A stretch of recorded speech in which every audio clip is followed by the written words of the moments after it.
हम आपको आंकड़ों के जरिए समझा रहे हैं कि कैसे उत्तराखंड विकास की राह पर लौट रहा है और किस तरीके से यहां पर विकास किया जा रहा है। कोरोना काल से उबरने के बाद आर्थिक विकास की दर में सुधार हुआ है पिछले 2 बार से, यानी कि पिछले बार की अगर बात करते हो इस बार उत्तराखंड में भारतीय जनता पार्टी की सरकार, और ऐसे में अब आर्थिक विकास तेज होते हुए 2021-22 में आर्थिक विकास दर 7.05 पहुंच गई है, यानी कि यहां पर बढ़ोतरी हुई है जिसकी वजह से 7.05 का ये आंकड़ा छुआ है। पूरे 5 साल बाद आर्थिक विकास के रास्ते पर उत्तराखंड बढ़ रहा है। उत्तराखंड को बने 22 साल हो गए हैं और ऐसे में बेहद जरूरी हो जाता है कि यहां आर्थिक विकास जो है वो गति पकड़े, और अब पकड़ भी रहा है। 2016-17 में 9.83 थी आर्थिक विकास दर। धामी राज्य में आर्थिक विकास दर इसी तरीके से आगे बढ़ रही है। उस वक्त भी भारतीय जनता पार्टी 2017-18 में आर्थिक विकास दर 7.90 हो गई। तो इस तरीके से यहाँ आर्थिक विकास दर हर साल आगे बढ़ते हैं, इसमें बढ़ोतरी दर्ज की जा रही है। 2018-19 में आर्थिक विकास दर गिर करके हालांकि 2.83% रही। तो इस तरीके से आर्थिक विकास की राह पर धामी राज्य में उत्तराखंड 2019-20 में आर्थिक विकास दर गिरकर 1.97%।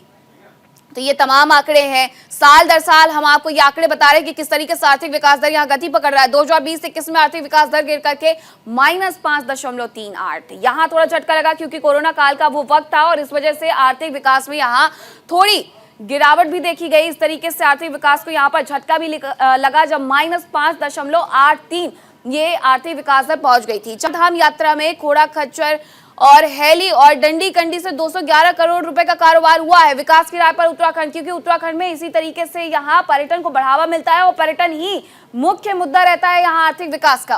केदारनाथ में घोड़ा खच्चर से 101.34 करोड़ का इजाफा हुआ है। यमुनोत्री धाम में 21 करोड़ का कारोबार बढ़ा है। तो चारधाम यात्रा भी उत्तराखंड में आर्थिक विकास की दर को बढ़ाती है और इस तरीके से ये तमाम वो आंकड़े हैं। यात्रा काल में गढ़वाल मंडल विकास निगम की आय 50 करोड़ तक बढ़ गई। ये बड़ी बात है कि यहाँ पर 50 करोड़ तक की बढ़ोतरी दर्ज की गई है।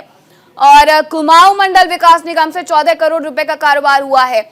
2 मंडल हैं, कुमाऊं गढ़वाल, और ऐसे में ये आंकड़े हैं कि किस तरीके से यहाँ आंकड़ों में इजाफा हुआ है और यहाँ जो आर्थिक विकास की दर है वो बढ़ी है। टूरिस्ट प्लेस जानिए, नैनीताल जहाँ 3 लाख से ज्यादा सैलानी पहुंचे, जिम कॉर्बेट नेशनल पार्क में भी, और इस तरीके से राजाजी पार्क, अल्मोड़ा, विंसर वन्य जीव अभ्यारण्य, ये तमाम वो आंकड़े हैं जो ये दर्शाते हैं कि टूरिस्ट प्लेस पर सैलानी लगातार पहुंच रहे हैं। उत्तराखंड एक ऐसा राज्य जिसकी पूरी आर्थिक विकास की जो दर है वो टिकी हुई है पर्यटन पर, और ऐसे में पर्यटन को बढ़ावा देने के लिए भी धामी सरकार लगातार प्रयास कर रही है और ये वो तमाम आंकड़े थे, इसी वजह से यहाँ पर आर्थिक विकास गति पकड़ रहा है।